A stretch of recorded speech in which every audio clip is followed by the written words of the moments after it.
Hello, everybody, and welcome back to the ESL Hearthstone Legendary Series. We're one match in to the day and about to hop into the match between Liimujx and TooWet. I'm TJ, and I'm joined with Dan. Yo. TJ and Dan. Yep, that's us. How you doing? Well, the first match was really fast. It was. Didn't really get comfortable just yet. I'm still kind of warming up, waking up throughout the day, and we're already done. I mean, it's like that was like 20 minutes. Yeah. So hopefully this series is a little bit more intense and action-packed. We've got TooWet versus Liimujx, and then that winner ends up going to play Osaka for the top 4 and ultimately a spot in the finals. I feel like I've seen TooWet a lot. We've seen TooWet a whole heck of a lot. In week 3 and week 4? Week 3, week 4, and also we saw him in round 1 of, the Redemption Tournament Group A, Redemption Tournament round 1. Gotcha. However you want to put it. He's actually the player that we've seen the most across the Legendary Series. Lead Paint was the only other player to qualify twice, so the only other player that we were supposed to see twice in the Redemption Tournament, but he won. So now TooWet is going to try and join him as one of the players who had 2 opportunities and actually made it. Liimujx, haven't seen him in a while. We talked about that a little bit earlier, but he didn't have the best performance in his Legendary Series regular week. He was the first player eliminated. He ended up losing to Life Coach and GCT Turth 0-3 and 1-3 respectively. And his matches were very quick, and he didn't get much airtime. So I think he's going to want to change that today. Yeah, he's going to mix it up with Rogue and Hunter, the only player to bring Rogue. Oh, I apologize. Caldy also brought Rogue, but we didn't get to see it. Well, that's too bad. Well, he's only the last player to bring Rogue at the moment. Meanwhile, TooWet, the only player to bring Mage. The other classes, we'll see a couple of other people playing it. TooWet with the Warlock and the Druid, and Liimujx with the Warlock and the Hunter. Mage is TooWet's favorite class by a wide margin, he's told me. He was one of the very first players to experiment and make a successful deck with Flame Wakers. And we saw that during his first week.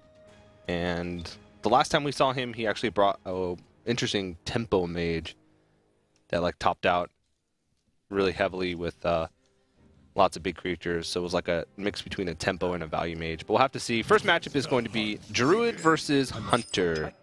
And it looks like it is going to be some variation of Mid-Range Hunter from Liimujx. Could be the hybrid. Well, Houndmaster implies that it's not. It just usually when the thing about the hybrid hunter is that you have such aggressive opportunities to take the board. And so that's why you need to play cards like Pilot Shredder, because you don't really have many synergies outside of Haunted Creeper and Animal Companion for Houndmaster. In the mid-range hunter, you have, the what's it called? The Web Spinner, the Animal Companion, the Haunted Creeper, and it does kind of continue to scale up over time. Versus things like the Abusive Sergeants and the Leper Gnome, you're not going to Houndmaster that. Yeah. So generally speaking, the Pilot Shredders are more versatile. Although maybe he mixed it up. Maybe it's one Houndmaster, one Pilot Shredder. People have been really toying around the idea of changing 1 or 2 cards in Hunter just to really confuse people. Especially with the 4-drop. I've seen Cult Master as well. Maybe not so much in competitive play. But I've seen a lot of players that have had success on ladder, success on the top end of Legend with using Cult Master. Because you have a lot of tokens that you can trade in, especially on turn 4, to give you longevity with your hand. Yeah. Get a little bit deeper in your deck. Yeah, and that Web Spinner does heavily imply it is more than Mid-Range Hunter, which gives Liimujx quite the edge in this matchup, especially considering how slow the Druid started. Yeah, when he has to Hero Power on turn 1, and then likely just Hero Power. You can play around Houndmaster. I'm not sure how much merit that has, if you can put him on even playing Houndmaster, let alone having it in his hand. It's definitely higher than the 0, for sure. Because he skipped his turn 1 and he's on coin, and now his turn 2 didn't involve a coin 3 play, which means it's probably not Face Hunter. So TooWet made the conclusion, playing around Houndmaster, take a little bit of damage, and it ends up being the right call. But if I'm Liimujx, I don't think I'll be dismayed. I'll just play Animal Companion here. Or I can coin out the Pilot Shredder since, generally speaking, the Animal Companion can just get swiped. Yeah. I wonder. Next turn, he also has flexibility with being able to use Animal Companion in tandem with Web Spinner to put 2 beasts on the board, so that way he's almost guaranteed value out of Houndmaster.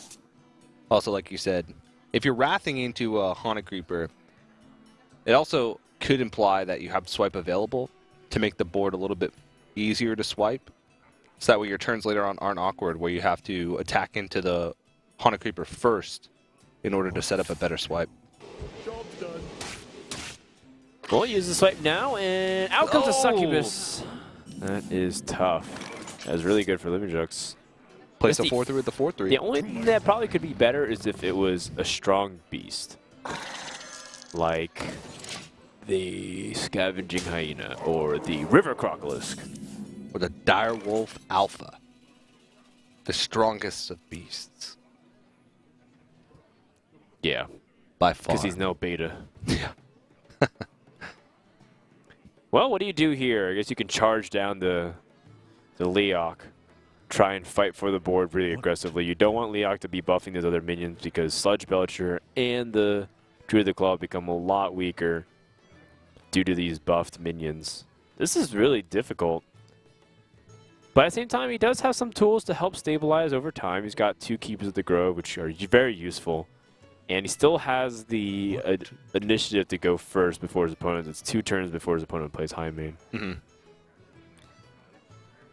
Yeah. Is there another play? I guess you could use Keeper of the Grove, but I think you want to use all 5 mana here outside of turn 5. Druid of the Claw charging into the Liimujx seems to be the best, though. Yeah.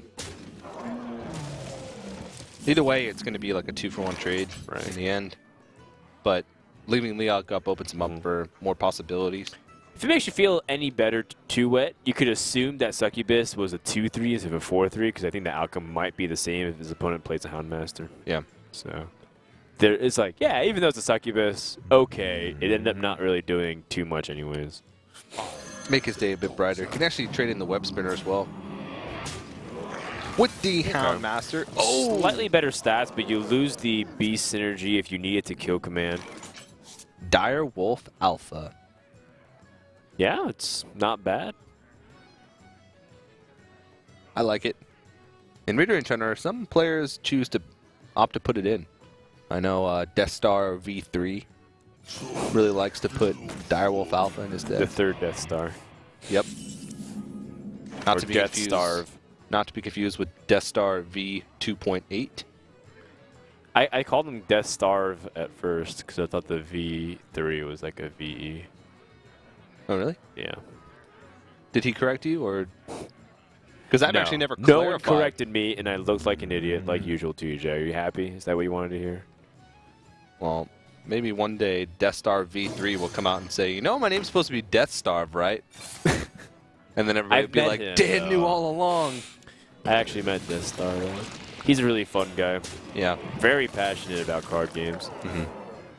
There's he opts to go the high main and to go for maximum damage possible, and I can't tell if this is the right play or not, TJ. Can you help me break it down? Do you think that was the good thing here to push for damage? If you have 2 kill commands, I guess so.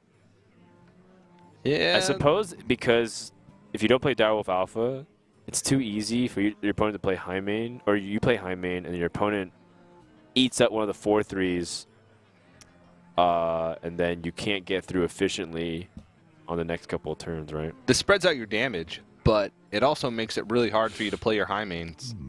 Well, it's just, you know, a little more awkward. High main next turn is... You're floating a mana, and then you still have a second high main in your hand.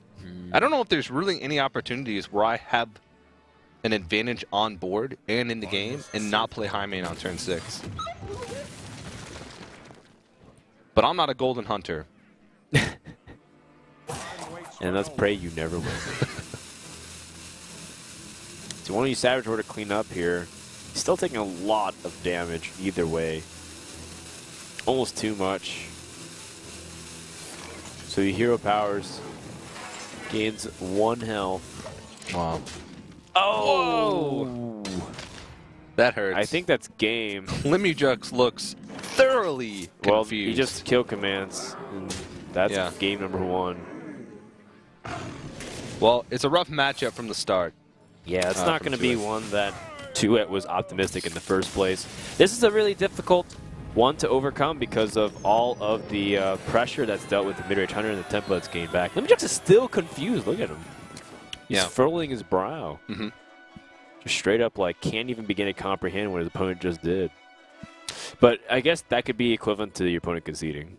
Yeah. Like, attacking, which is like, okay, if you have any kind of damage, like an eagle horn bow, I die, but whatever, this game's over anyways. Yeah, there's not many ways for him to be able to come back in the game, even if Liimujx didn't really have lethal damage. There was 2 high mains sitting in hand. But Liimujx still has Warlock and Rogue still left remaining. TooWet, Mage, Warlock, Druid, and TooWet actually got eliminated in the first round of the first Redemption tournament that he competed in as well. Yeah, that's true. So he really wants to make it further. In general, he hasn't really gotten far whenever he's gone to broadcast. How did he do in the other Legendary Series weeks? In week 3, he tied for 5th, and in week number 4, he tied for 3rd. So he got stronger as it went along. Yeah, so he lost in the first round. No, he lost in the second round. And then, the second round. And then lost in the semifinals. So he had mediocre performances. His overall game score was 14 wins, 17 losses. And if you count in his performance in the Redemption Series Week 1, it was 15 wins and 20 losses. It's a lot of games. Yeah. 35 games of TooWet. And that doesn't even include, he's competed in almost every single Challenger Cup, and he won 2 of them. So the amount of best of 5s that this guy has played in order to get to where he is right now. So yeah, it's quite numerous. Yeah, it's probably around 75. So now he's going to re-queue up the Druid versus the Rogue. And this is another difficult matchup. I really am starting to wonder, so many Druids. And yet, it seems like they have a hill to climb up over every single time. The exaggeration of Druid is that it says it's 45% against everything. But now I feel like it's leaning farther away from that. Maybe like 40% against everything. Yeah. And if TooWet can't get a win against Rogue, which could be one of its worst matchups, and then Handlock just gets pumped out and you can't defeat Handlock, or, maybe you can, but say your opponent just decides to play Zoo. Well, what then, TJ? I don't know. Who do we become? Yeah, it seems like the faster decks are faster nowadays, and the slower decks hit harder. So Druid, they get punished more for not having a good start against aggro, and then they get punished by control for not being able to curve out well. So they don't have enough time to buy into or draw into combo as they used to, and they don't have enough time to draw into removal spells against aggro. So their matchups are not really improving at all. This one, though, pretty good. I'm actually kind of surprised why no one's really gone for some type of ramp Druid again. After Kabi was successful in week 2, maybe it was just because of a stylistic thing, like Kabi just happened to be really good at ramp Druid and it seems to be his playstyle, but everyone seems to be leaning towards this fast type of Druid. And I guess maybe not necessarily even ramp per se, but even just having the taunts. The taunts available are so key. Everyone seems to be gravitating farther away from that Ancient of War type and just going back to traditional mid-range fast Druid, which has a lot of holes. Yeah. I mean, it's still decent when it curves out well, but gosh. If you get pieces of the combo in your hand early on, it can sometimes just spell the end of the game very, very quickly. I mean, Tom did manage to fortunately turn it around in his match against Kaldi. But even then, that was looking really good for Kaldi, and all of a sudden he just ran out of gas and Druid happened to have the right answer. He lost the board to 6 Grand Patience at one point. It doesn't usually happen, especially against Druid. Against Warlock, yeah. Control Warrior, sure. Druid? Not so much. All right, well. Oh, so can you Wild Growth, coin Wild Growth, and your opponent weapons up and then you innervate Harrison Jones? Gain all your card draws. Basically grabbing Ancient of Lore out early. Yeah, Ancient of War with 1 less health for 2 less mana. He thought about it. But I mean, he'll effectively be able to do the same thing. That's true. Just a then turn you don't later. get to play Wild Growth. Now you just have to play it this turn. Yeah, the next turn he can coin it out and still keep Innervate for a rainy day. Or a sunny day. He doesn't want to play the Keep of the Grove just on turn 4, or turn 3 rather, because he ramped. So this way he gets to keep he gets to hold on to the keeper. But this other way, Harrison becomes contested onto the board. It's a lot of 5-drops. One of each kind. We call this the 5-drop sampler. Oh. Yeah. I didn't know that's what we called it. Mm-hmm. Thanks for clarifying. You also might want to save Harrison Jones for not just It could be, yeah, a when you vanilla save it 1-2. for... You could be just saving it for, you know, the weapon charge that has some kind of buff on it. Mm-hmm. It's too vulnerable now, anyways.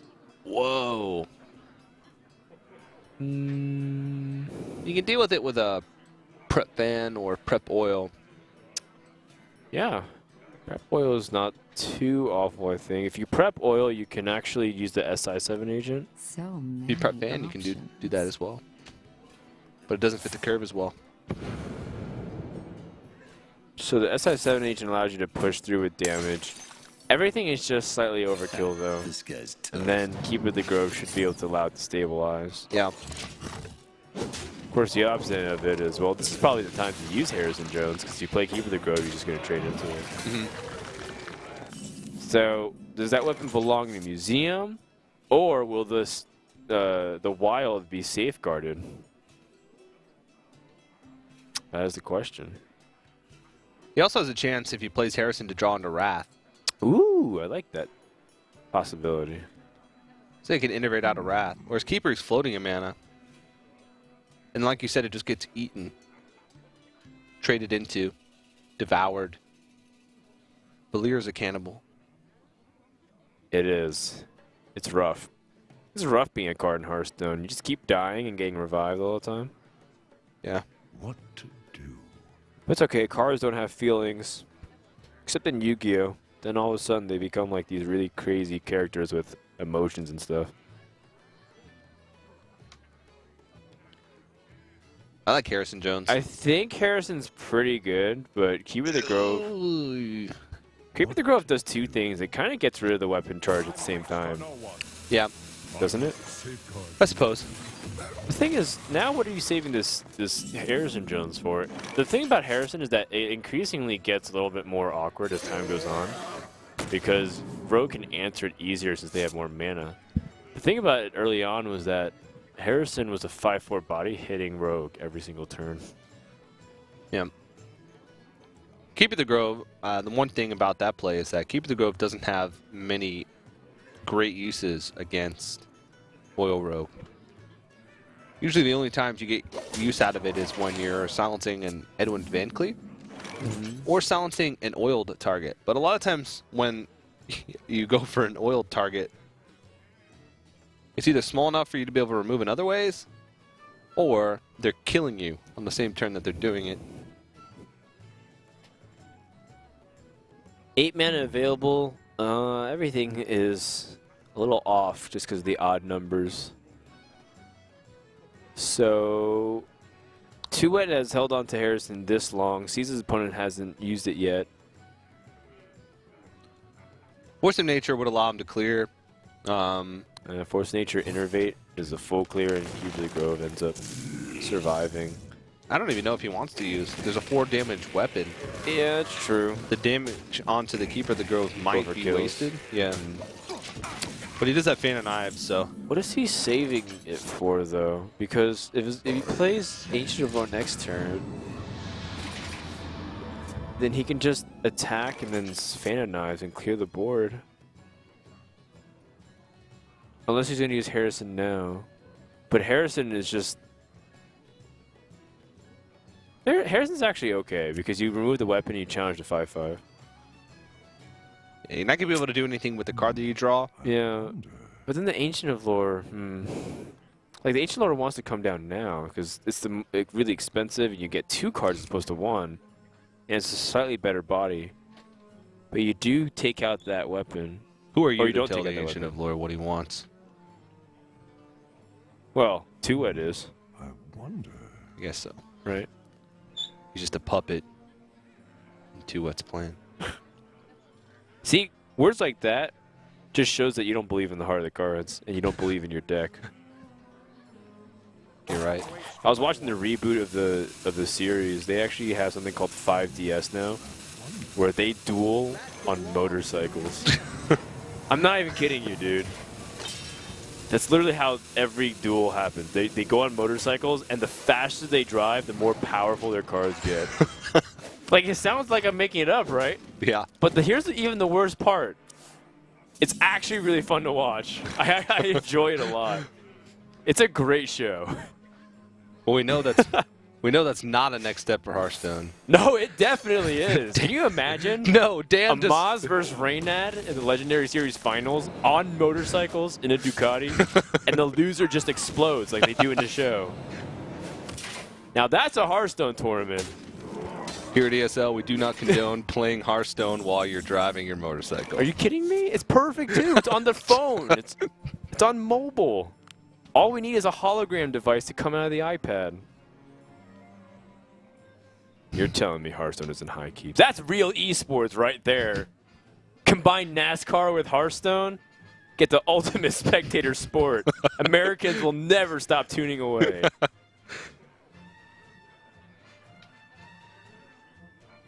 Need to pitch those ideas to more than just me and the audience. Yeah. I don't know why I just threw it all out there. Now it's going to be stolen. People won't give me credit. Yeah. He's got Innervate for a double 5 drop, or he can just drop the Shade of Naxxramas. Shade of Naxxramas does get kind of vulnerable to another Blade Flurry or some kind, though. Especially after Drake Fan of Knives. Octoboom. Don't mind if I do. Yeah. I'm telling you, TJ, go watch Yu-Gi-Oh! 5DS. And the characters are actually much better this time around. Before, it kind of doesn't make sense that they're all just like school children. Yeah. But and this time, like, the character is kind of dark and interesting because he comes from a poor family and stuff. I used to watch it all the time. I used to wake up 3 hours before school in middle school to watch if to watch Yu-Gi-Oh!, Beyblades, Pokemon, and Digimon. They all played in a row in the morning. Yeah. That was a really cool channel. Beyblades was my favorite. We've talked about Beyblades a lot, actually. That's like the one show I didn't watch a lot of. And it's the one show that you should have watched the most. That's like involves some kind of like user-trainer relationship. Mm-hmm. It wasn't even that. They couldn't really even control their Bey monsters. Weren't Beyblades just tops? Yeah. On the tops that monsters came out of. It's sort of similar. It's sort of similar to Yu-Gi-Oh! The faster you drive your car or your motorcycle, the stronger your cards are. The faster you spin your blades, the stronger and faster your monster comes out of it. That's just dumb. Yeah. Card games are where it's at, dude. Yeah. Oh, Innervate. So now you can drop Ragnaros. But Ragnaros has a lot of potentially bad targets here.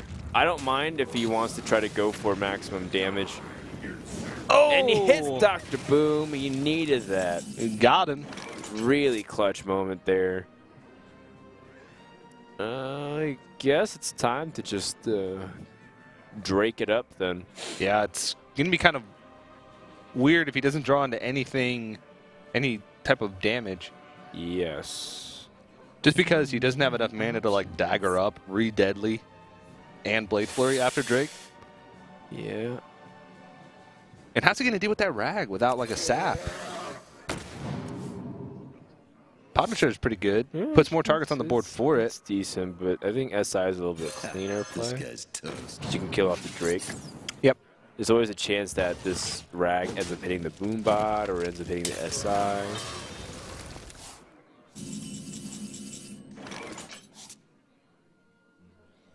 Well, it looks like your opponent can't deal with this very well, so I say you ride this wave as much as you can. Slam down Lotheb, play the... Or you hero power down the 1/1, slam Lotheb, and play the Shade of Naxxramas. I like that a lot. What to do? The thing about Lotheb Shade is that, one, you can't remove the Shade easily, and then two, you have a stealth minion, so that Savage Roar becomes a viable way to end the game. especially if you pick up Keep of the Grove. 2 damage on Ragnaros is not enough to... It's going to force everything to trade in. He needed it to hit for 4. And that's if he doesn't hit a creature. Whoa, face! Yeah, that's almost guaranteed game. Yeah. Sprint for 12! 12 mana, draw 4 cards. That is unplayable. That Daily Insight brought to you by Frodan. He actually can't do anything here. Oh, actually, wait, he can. He can hypothetically take care of Lotheb, and the Ragnaros hits the Pilot Shredder, and then Doomsayer comes out. You know what would make Sprint even worse in that situation? 12 mana, draw 4 cards if you have a dragon in your hand. Yeah, I guess so. Dragon Sprint. But there's the Force of Nature, so the game ends anyways. That was actually a pretty nice clear from Liimujx, but just not enough. And that's going to mean game number 2 goes over to TooWet. And that's a tied series. Yeah, and that's a pretty good victory for him to take a win over Rogue. Because that was one of the matchups that would be tougher for his Druid to find. So he's got... I'm curious to see what kind of mage this is the big thing. Because every time we've seen TooWet, he's brought a different type of... Well, he's brought the same type of mage, but a really different flavor of that same type. He's brought Temple Mage every time. Yep. But every time he brings it, it gets like a little bit slower. Mm-hmm. The first time it was like the super all-in, Flame Waker, Arcane Missile, Knife Juggler, Mirror Image type. Then the second time he had like Rag and Sludge Belchers. Well, I still think it's not really that smart to play Flame Waker. I still think that it's lacking a little bit of something. Maybe refinement. Because the truth is there is card draw in Mage. You have Echo of Medivh. You have Arcane Intellect. You have Duplicate as a secret, which could be pulled from that scientist. So hypothetically speaking, there is card draw. The problem is Flame Waker is only spell dependent, so you can't rely necessarily like on Duplicate, even though that's the best and most consistent way, because you can predict what you're going to be able to get. And then Echo of Medivh only creates more minions usually, it doesn't create more spells, and then Arcane Intellect is not as reliable as you'd like. So the problem with Flame Waker is just it just gasses out way too easily. Yeah, he didn't even include it in his last variation. Yeah, I would say that Tempo Mage is just overall better because you get to do similar type things where you can Flame Cannon for really cheap, which is kind of like doing a spell damage with the Flame Waker, and then go for ridiculous Snowball. Yep. Well, we are going to see what it is because TooWet is queuing up the Mage. Liimujx switches it up. He's going to throw out his Warlock here. We've yet to see this deck. But most players have been leaning towards Handlock lately. And I agree with them. I think Handlock has the stronger matchups across the board. Shall be mine. You asked for it. All right, well, looks like it's going to be the hybrid tempo. It's just Tempo Mage, but he puts Snow Chuggers and Water okay, Elementals. I was like Mech Mage, but Flame Cannon really is a little bit weird to include in Mech Mage. Yeah, this is... It seems like the list that he ran last week or in his week number 4 of the Legendary Series, it's basically just Tempo Mage, but he puts Water Elemental and Snow Chuggers in to increase the effectiveness of the matchup against Warriors and Rogues. Which is a smart choice. It worked out pretty well for him. It was like his highest win rate deck in the week that he played it. All right, well, if I'm Liimujx, I just keep the Twilight Drake. Maybe even the Mortal Coil if you're suspecting it to be Mech Mage, and then toss back the rest. Get the early game cards that you can be playing instead of holding as the Handlock. Throws away the Mortal Coil because he wants to have the Giants instead. One thing that I would be scared of against any kind of deck would be about Mirror Entity. Mirror Entity is a really scary type of deck, so if you have anything like Ancient Watcher, sometimes I contemplate keeping that as well. Only sometimes, though. One thing that TooWet does really well that I've talked about in the past couple weeks that we've watched him is mind games. He really loves mind games. He talked in his interview that he doesn't get tilted. He's got a really level head. But he really tries to take advantage of his opponents having the opposite. That's right. You call him the master of deception. I did. And that's true. The reason being is because he likes to make it seem like he has more than one play, even when he only has one play. Or he makes it seem like he has multiple options when he has no play. He also does some pretty fancy things with secrets. Like there was one instance where he played his whole hand in all of his turns like he was playing Freezing Trap. In the end, it ended up being Explosive Trap. And he ended up taking a game off of Reyna with that. There was another game where he was playing Mage in week number 4, week number 3, where he played like his secret was Duplicate. Because he protected like his Sludge Belcher, he made sure that he focused like everything on making sure that his Sludge Belcher was duplicated. In the end, it ended up being Counterspell. I see. That's pretty cool. So he likes to do things like that. Since he hasn't won, it hasn't been that effective. But he lost anyways. Yeah, but maybe this is his. But his trust time me, to shine. guys, it was really awesome. Yeah. This is 6 plus 6. That's 12. That's half his life. The thing about Tempo Mage is you really want to be able to start making sure that the board is secure. I guess you could use Fireball here to trade in the Mad Scientist and then make Mirror Entity really good, considering that you expect maybe a second Twilight Drake. Or The worst Counterspell. case scenario, Asian Watcher. Base case scenario, Mirror Entity. Twilight Drake. Yeah.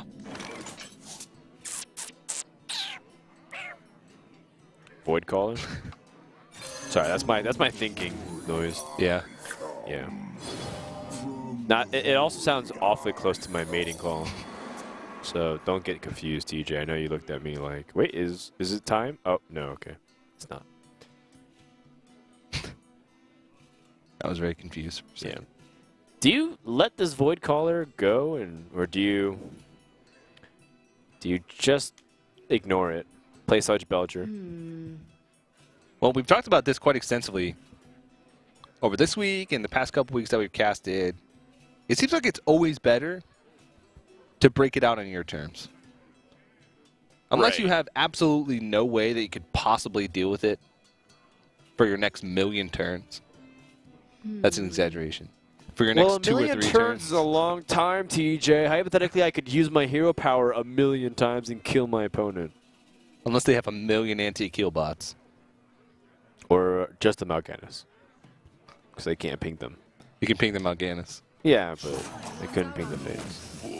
I like just going ham.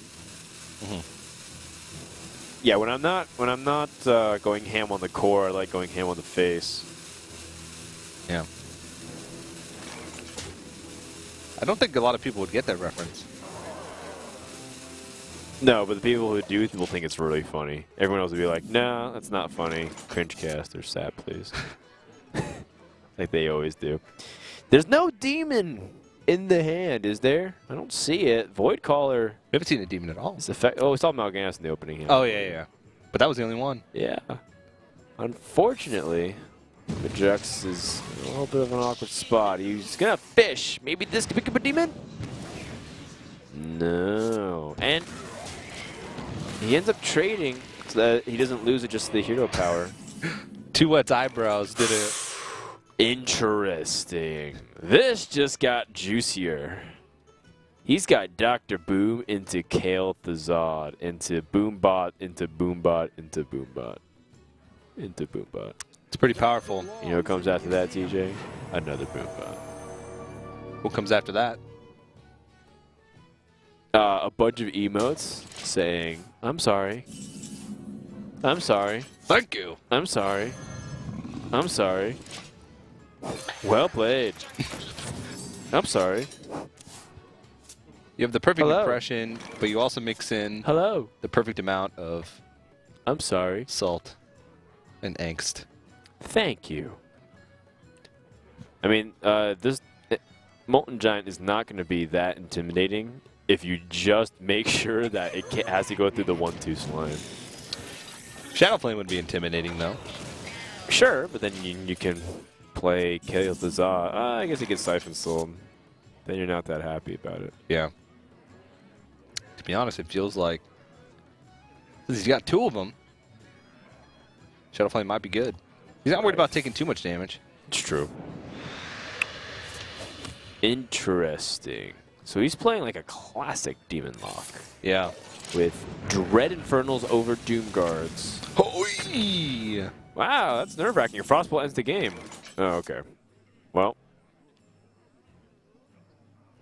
I think you're okay with playing Kael with the Zog because it could challenge, hypothetically, to just win the game. But you can do the same, actually the same exact power comes on the board if you play Mad Scientist and the Kirin Tor, and if he Hellfires, he actually does enough damage to himself where you kill him anyways. Yeah. So I think this is a really good combination play. And having Kel'Thuzad just be Siphon Souled is pretty Stinks. brutal. I mean, even if he just plays a Giant, Kel'Thuzad doesn't even challenge a Giant. Right. So it's just feels like the weaker play in that scenario for TooWet. Agreed. Too weak. Oh! That rhyme was sick.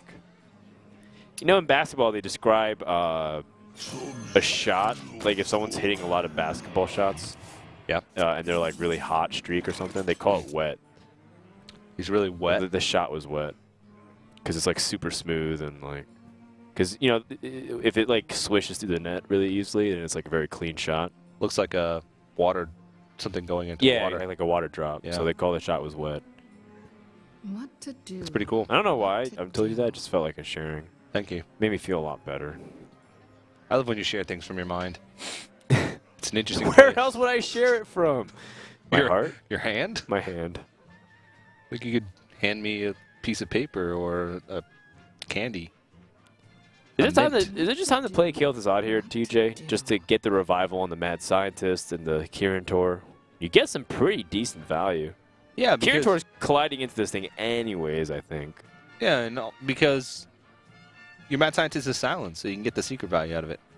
The thing is, if you play Fireball, and then Mad Scientist ping, and you play Stone Chugger, he Hellfires, then you have nothing to synergize with Kel'Thuzad. There's actually no redemption in it whatsoever. Yeah. Kel'Thuzad is actually exactly what this redemption tournament symbolizes. A second chance, a second life, or in TooWet's case, a third life. Actually, if you count his Fourth second life. qualification process, his fourth life. And if you count the double elimination in the Legendary Series, his sixth life.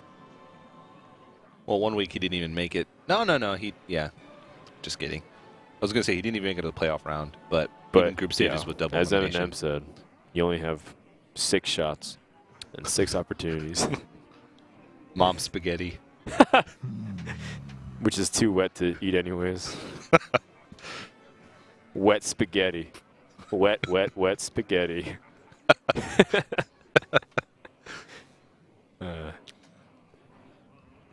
It's too bad that he can't fit Dread Infernal with removal this turn, because it would have been perfect to just like have the things line up.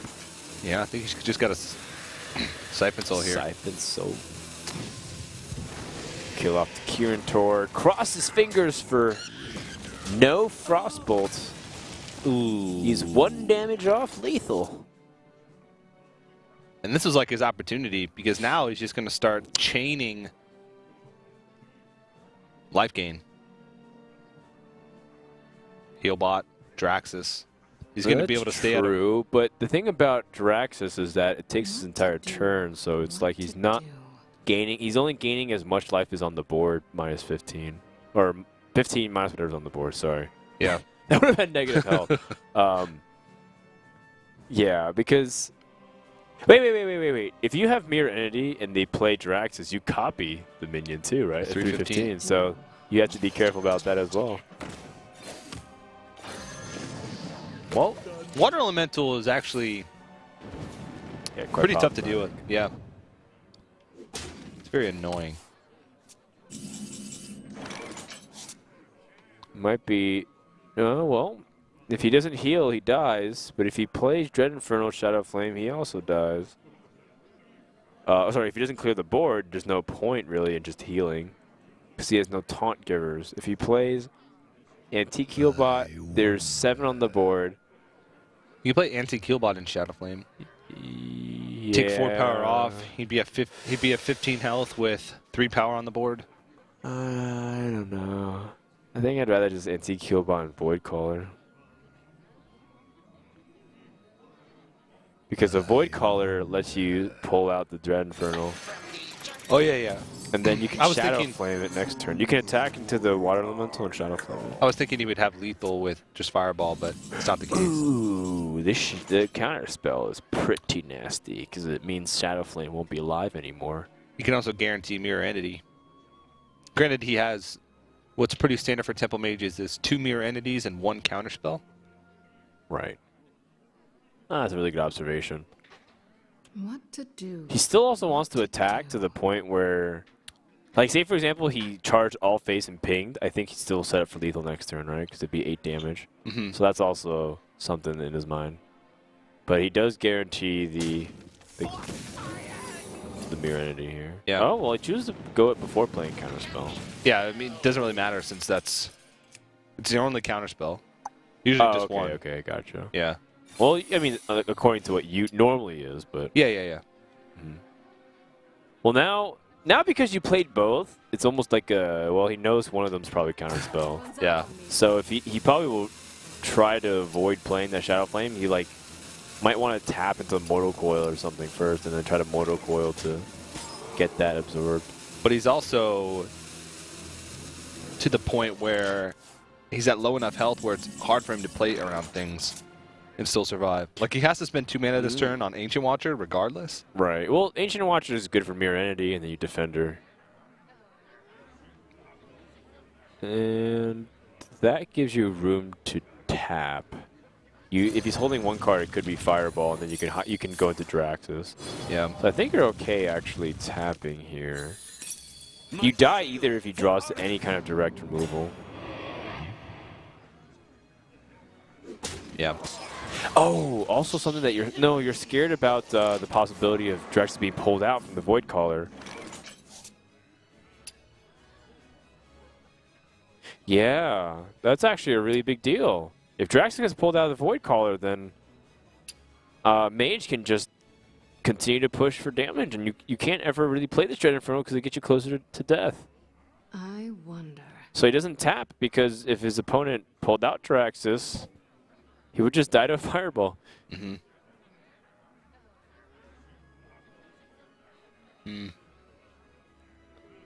All right, TooWet evaluating what could go wrong if he pulls out Doomguard. I wonder. Will he have to Fireball it, or could he just leave the Void Caller, ping the face, Flame Strike or something? I don't know. It's very complicated.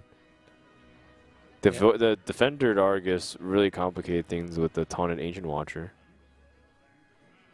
I wonder. He's thinking, what demons could there possibly be? Doomguard, Draxus, Mal'Ganis. He can't really deal with any of those. Well, it's for sure that he can't deal with Here any we of those. go. Who's he getting a call? Look at it. He winces. He's like, hey! Hey! Oh, that's not good for Liimujx. That's pretty bad. Eridar Lord. Of the Burning Legion. Burned Legion. He pings the face. So he's... Oh my god. Wait a second. Oh, it's just too bad that he didn't get this right before the Void Caller could have potentially pulled it out. It's still a really good play because it protects him from spells. He's going to be... Oh yeah. Why not? A 5/17? And now TooWet's going to have to play Fireball on that thing. And might as well just go all out here. This is a little bit of why I was curious. He didn't end up pinging the Ancient Watcher because then next turn he could also get through it. But now it looks like he has to get through the hard way. He's still like a rag 50-50 away from winning. That is true. For now, until he picks up more heal. Yeah.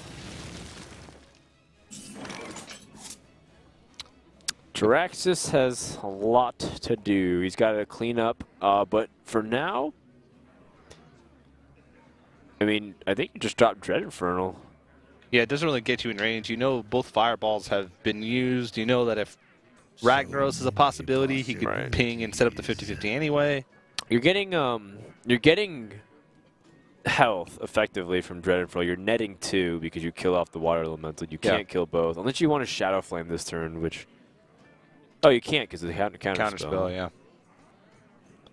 There's not many spells remaining. Maybe like Mortar Coils left for him to even proc that counter spell, but it's likely that he might not even need that to win the game. Like to use any spells. Not that it mattered much, but I think he should have killed off that Mana Worm just to make sure to test for duplicate. But I think he may have already known already, so it doesn't matter. But just in case in the future, one of those things where you might want to kill off the Mana Worm first. Yeah. Would you rather him have 2 water elementals? Probably not. Speaking of water elemental, comes down, but is it too little too late? I mean, TooWet also had to play it without pinging. That was the challenge. Molten Giant is a significantly huge draw. Allows him to race extremely effectively and quickly. Now puts him on a 2-turn clock to win the game. And there's really not any way to push through for TooWet. His only option here is Rag, Pyroblast. Not low with them. 6, 11. He's got lethal on board. Well, he can freeze one of the minions. He frees the Sludge Belcher. Right. So you can he will have to freeze the Sludge Belcher. You have to play Lotheb, freeze the Sludge Belcher, and then ping the face, cross your fingers for Fireball, and no heal from your opponent or no lethal. He's used both Fireballs. One on the Twilight Drake earlier. And one on the Mal'Ganis. He's got nothing left. It's Rag or bust. Or he needs Major Domo. Which is effectively Major Domo. Well, Liimujx feels pretty strong about this. Just has to clean up the board a little bit. Just attack with the Molten Giant, clean up the Water Elemental, clean up the Lotheb, play the Dr. Boom, sit back and enjoy life because you're in a great spot, my friend. Mm-hmm. And Dr. Boom basically makes Rag not even a reasonable win condition. Nope. Ouch. And that's going to do it. The Tempo Mage falls short to the Demon Lock.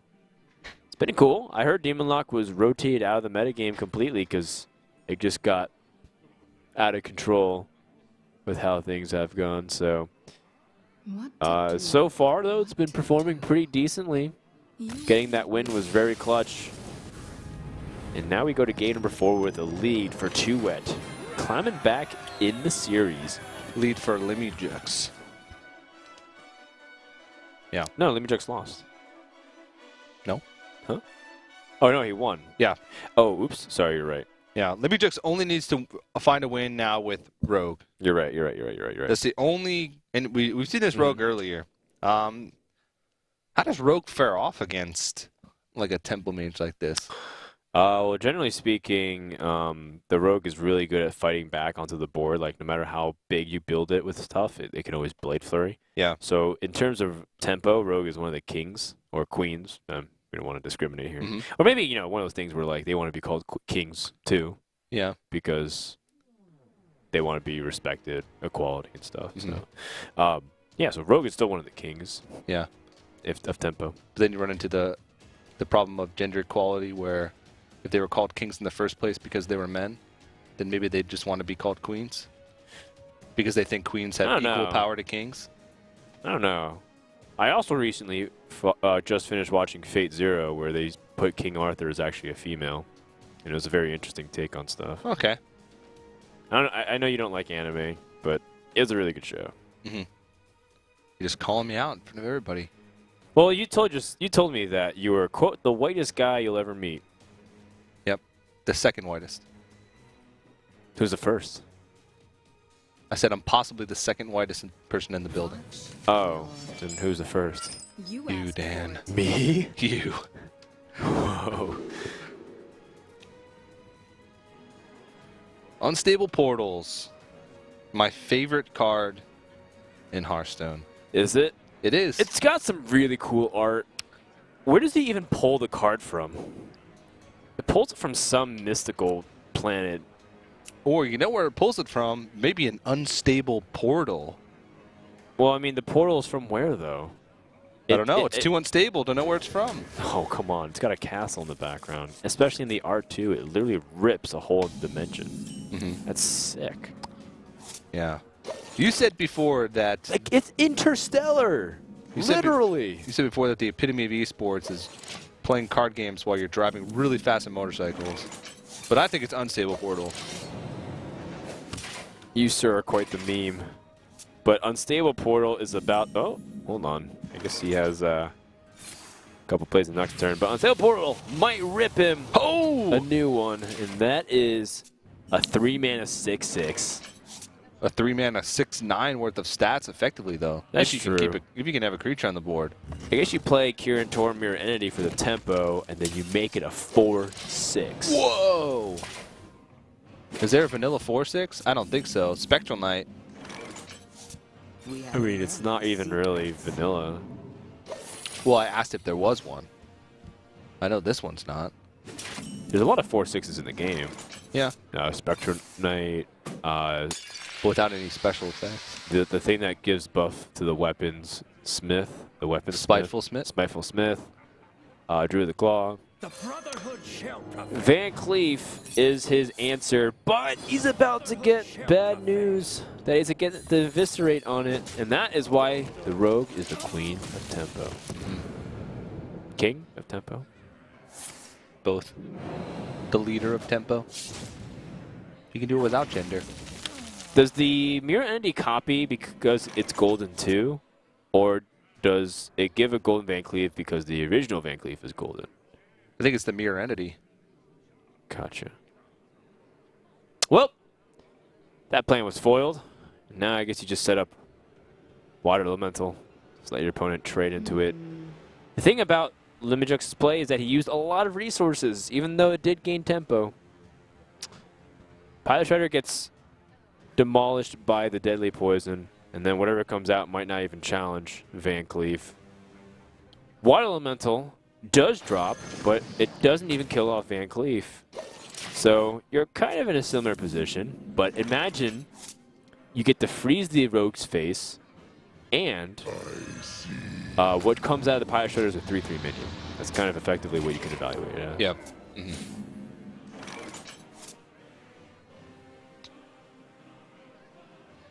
You just follow this up with your own Loatheb. You can even buff your Loatheb next turn. Is there any merit to playing the Temple Enforcer now, though? Because now you can ping off the Van Cleef. I guess you want to hit the face, though, with the Water Elemental. Yeah. Making a 3/9 is pretty wild. 3/9 that freezes. It's true. 3/9 that freezes. But you can do that next turn. You can coin out a Pilot Shredder and a Temple Enforcer, so Loatheb might be the better play. Yeah. Or you can use Temple Enforcer, coin, Fireball, if need be. Ooh. Also appropriate. Freezes the Van Cleef. Doesn't want it to get an easy trade. And now this will prompt the Drake.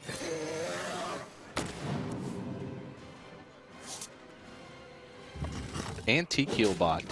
So he gonna trade to this Loatheb. I feel like he doesn't need to, but at the same time, you're really scared of things like Coin Flame Strike or something like that. Or if he takes out your Azure Drake instead, Mm-hmm. and then you're forced to take extra 5 damage trying to clear the 1 health Loatheb off the board. Yeah, but then you get to play. You get to like attack again and then play Dr. Boom. I don't know. I guess he just wants to pave the cleanest possible road for Dr. Boom. Yeah. Ping Pilot Shredder. The thing is, like, one thing that it's really difficult to recognize is the amount of tempo gained from Temple Enforcer, but in Arena, if you've played this card a lot, it is actually just insane. It's one of the best cards Priest has to offer, aside from, like, Shadow Madness, which also has ridiculous value. Especially since they can even extend that 3 health value with Right, with zero heals. power. Yeah. And like Tempo Enforcer is a really significant tempo gain for 3 mana 6/6 that gains 3 health, and he's waited a really long time for it. So it hasn't even been that significant, and I feel like it's a little bit squandered, to be honest, TJ. Liimujx is probably wetting his pants trying to think of what could possibly come out of that unstable portal that he hasn't even played yet. It's either a really bad card, like a Stone Tusk board, which he's never found relevance for, or it's an amazing card that's highly situational, like Deathwing. Mocha the Ogre. Have you ever gotten Deathwing from an unstable portal? I have not. I have not. Or maybe it's like one of those things where it's like, he's got Hemet, Nessingware, and he's just finding the right time for me to play my Beast. Yeah. Which sounds quite wild and unrealistic, but it's happened before. Yeah. It's definitely happened to me before. Okay, so Mana Worm being drawn here, not that useful. You would like to use the Fireball, though, and that might prompt the Mana Worm to be dropped. Fireball with the Mana Worm, ping it down, kill off the Drake. Stabilize the board. I think he would have liked to play the coin rag here, but Dr. Boom foiled that plan pretty quickly.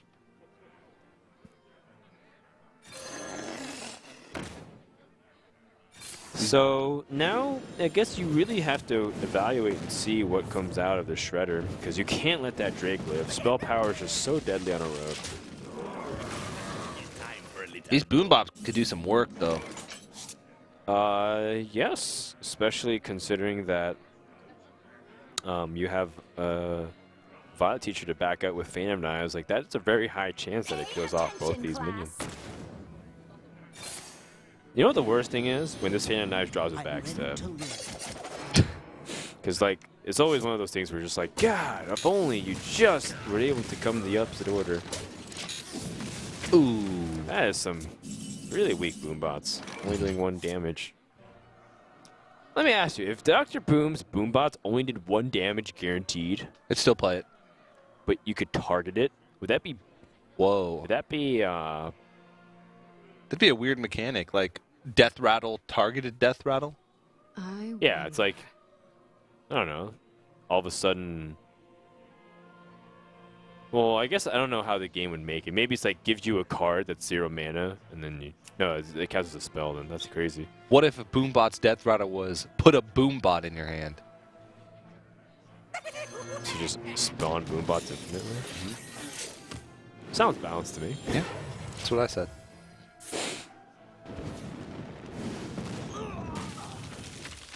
He's going to answer with his own Dr. Boom here. Still holding on to that Temple Enforcer.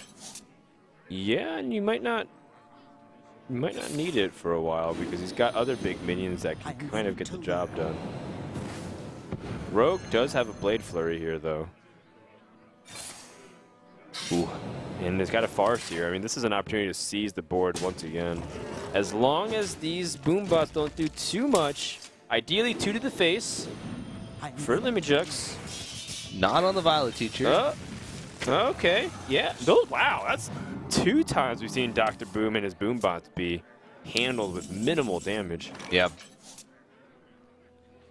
I think. Okay. Whoa, if you just play Dr. Boom again, then could be kind of risky. You can ping off the 1/1, but there's 6 damage on the board. You only have 15 health. Right. He might actually go for a 50-50 here. With the Flame Cannon. Hero power down, that 1/1, and Flame Cannon. And I got bad news, Bio Teacher. If you can't handle the heat, Ay! turns out you could. Whenever I play Flame Cannon and I want it to go to like a creature on the left, I just lean towards the left. I'm one of those guys that when you go to the arcade, and you're playing the games with the steering wheel, like the driving the car games with the steering wheel, I'm a full body animated driver. Yeah. So I think my car's going to turn faster if I lean my whole body to the left. Oh, yeah. Kind of like every girl who's ever played Mario Kart. Well, you know, this is really difficult because TooWet has actually played so much board-centric about stuff and Rogue's been able to gain so much tempo, he's so far behind. You know what the best card that could have helped him is a card like Emperor Thorsan, so that way he could play things, but it's a little bit complicated. Now he needs to get a little lucky. hit a 1 and 3 on the Violet Teacher or the Antique Healbot to stop the damage. But if he hits the Thaunos and the opponent draws into like oil stuff, then this is bad news. Oh! He got it. That's a start. He can dodge a flame cannon. Oh, that's bad for Liimujx. But he's got 4 damage, which means... Oh, 5 damage, sorry. So he's getting closer.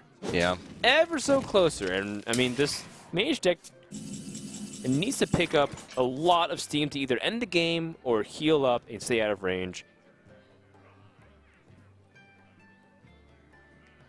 Well, he actually is going to be able to try and set up a couple of turns here for lethal. Because he's got this Rag is with nothing on the board.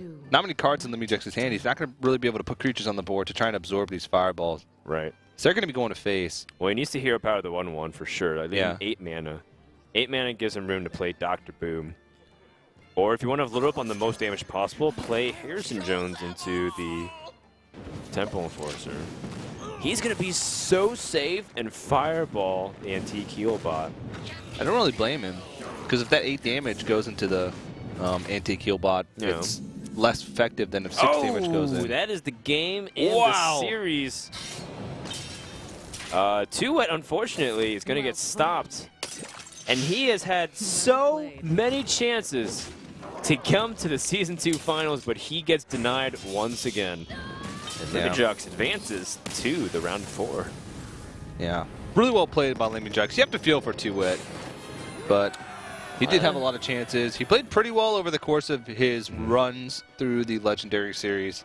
But in the end, of course, we will not be seeing him at that LAN Finals. Liimujx, on the other hand, is going to move on to the semifinals to face off against Ostkaka, who had that sort of walkover victory. That's right. Because Lead Paint won in the day before. So you can see on your screen the bracket there. Our semifinals are set. Amaz taking on Tom 60229. That'll be the first semifinal. And following that will be Liimujx versus Ostkaka. So one of those 4 players will be joining us at the Season 2 LAN Finals. And that's going to be coming up. We only have 3 more matches today, guys, before we find out who is the 8th player to be coming up. So it's going to be a good time. Of course. So next matchup, first semifinal between Amaz and Tom 60229 will happen right after this break.